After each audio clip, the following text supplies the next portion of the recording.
महाराष्ट्र राज्याचे परिवहन मंत्री प्रताप सरनाईक यांच्या ओळा माजिवडा मतदारसंघामध्ये कासर वडवली या ठिकाणचा उड्डाणपुलाचं उद्घाटन जे ते काल झालं। त्यानंतर मोठ्या प्रमाणात वाहतूक कोंडी ज्या भागात होत होती त्या भागातली वाहतूक कोंडी आता कुठेतरी दूर होण्यासाठी हा उड्डाणपूल तयार करण्यात आलेला आहे। ठाणे ते बोरिवलीच्या दिशेने जाणारा हा जो उड्डाणपूल आहे तो आता पूर्वपर्यंत आता सुरू करण्यात आला आहे। त्यामुळे पाहायला गेलं तर मात्र त्याच्याच बाजूला जो रस्ता आहे जो महामार्ग आहे हा महामार्ग बोरिवली गुजरात आणि मीरा भाईंदरकडे जात असतो आणि याच महामार्गाच्या ठिकाणी डांबर आणि मास्टिंगचं काम करण्यात आलं आहे। त्यामुळे हा रस्ता सध्या तरी बंद ठेवण्यात आला आहे। डांबर पूर्ण सुकेपर्यंत हा रस्ता बंद ठेवण्यात आला। काल मध्यरात्री मोठ्या प्रमाणात या रस्त्याचं युद्धपातळीवरती काम करण्यात आलेलं होतं। या ठिकाणी मोठ्या प्रमाणात खड्डे पडल्याचं आढळल्यानंतर मोठ्या प्रमाणात या ठिकाणी काम करण्यात आलेलं आहे। त्यामुळे प्रशासनाकडनं दुसरीकडे याच सर्व्हिस रोडकडे देखील काम सुरू करण्यात सांगितलेलं आहे। मात्र या संदर्भात पाहायला गेलं तर मोठे खड्डे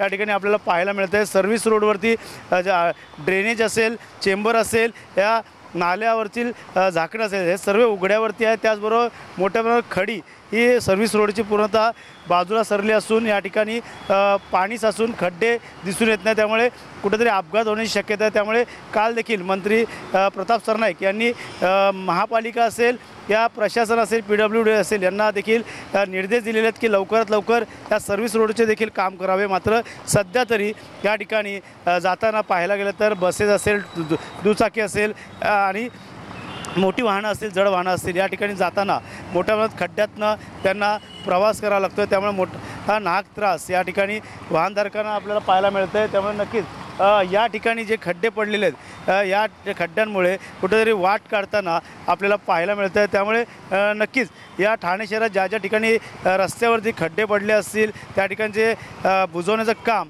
हे प्रशासनाच्या मार्फत केलं जाते। मात्र कुठेतरी यासाठी विलंबन देखील लागत आहे। त्यामुळे काल देखील स्ट्रिक्टली ऑर्डर देत या ठिकाणी निर्देश देण्यात आलेले मंत्री प्रताप सरनाईक यांच्याकडनं। त्यामुळे लवकरात लवकर आता सर्व्हिस रोड ठाणे शहरातील घोडबंदरकडे जाणार असेल, या ठाण्याला जाणार असेल, अशा पट्ट्यामध्ये गायमुख परिसर असेल या कासोडी परिसर असेल, अशा ठिकाणचे जे सर्व्हिस रोड आहे ते लवकरात लवकर त्या ठिकाणी काम करावे आणि चांगले दर्जेदार रस्ते बनवावे असे देखील सांगण्यात आले। त्यामुळे आता हा रस्ता कधीपर्यंत पूर्ण होईल हे देखील पाहणं गरजेचं आहे। मात्र सध्या तरी खडी टाकून ह्या रस्त्यावरची जी खडी जी आहे ते वाहून गेलेली आहे, पूर्णतः रस्ता जलमय झालेला आहे। त्यामुळे नक्कीच प्रशासनाला कडनं आणि सार्वजनिक बांधकाम विभागाकडनं ही कामं आता कधीपर्यंत लवकरात लवकर होणार पूर्ण हे देखील पाहणं गरजेचं राहणार आहे। कॅमेरामॅन अथर्वसह गणेश सुराट, TV9 मराठी, ठाणे।